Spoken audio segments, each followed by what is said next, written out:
Today I'm going to teach you guys how to get out of easy mode and into manual on your camera. These are the few steps for beginner photographers to make better shots. Let's go.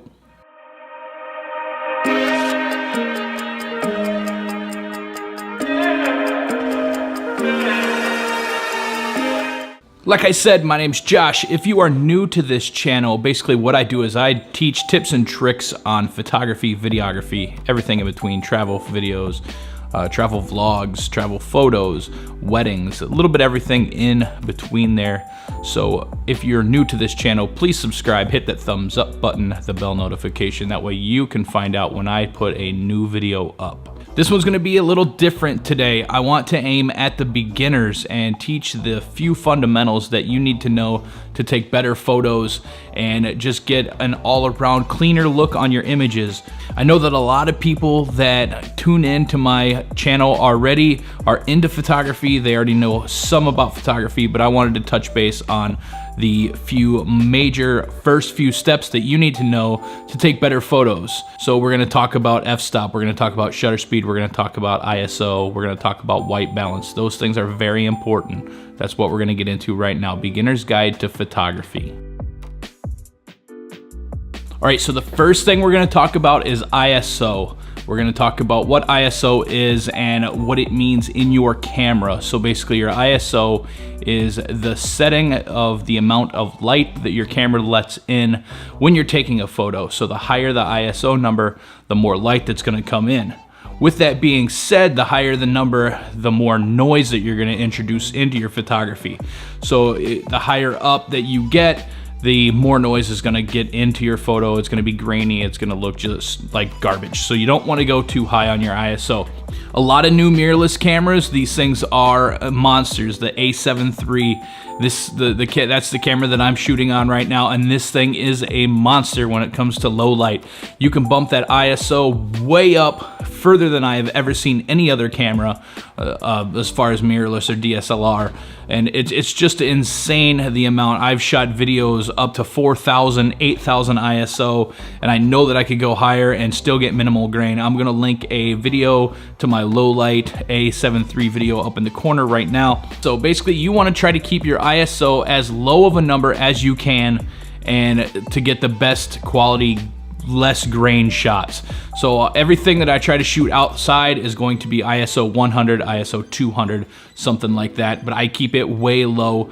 When you're in low light or nighttime photography shooting, you're gonna want to keep it, you know, right around 800, 1600. Sometimes you can bump it up to 3200. Anything higher than that, you're probably gonna start introducing noise unless you have one of the new mirrorless cameras or something along those lines that's known to be able to shoot high ISO. So keep your ISO number as low as you can to keep the grain out of your photography.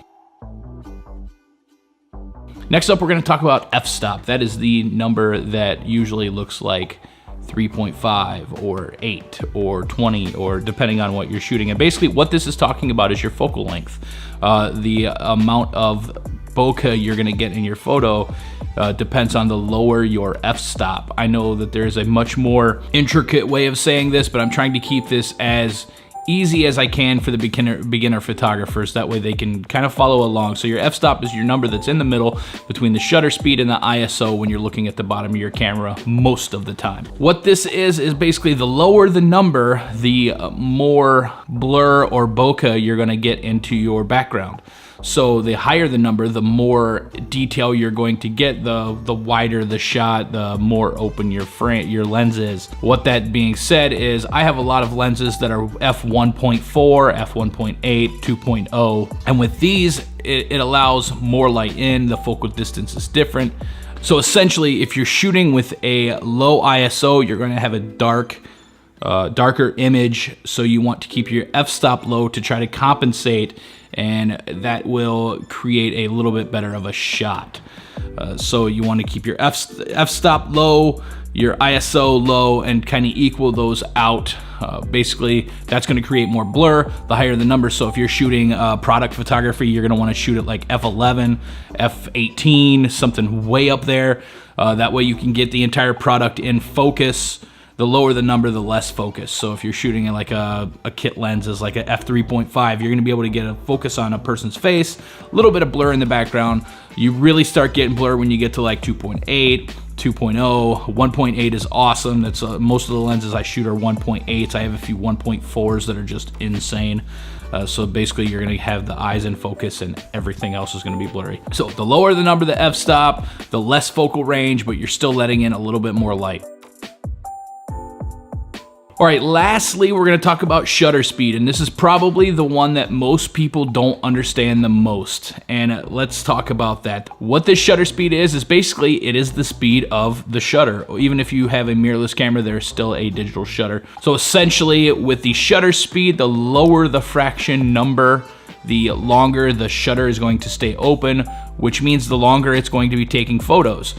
This allows more light to come in, but it also creates motion blur. If you're shooting handheld, I usually say don't go under 1/125th of a shot.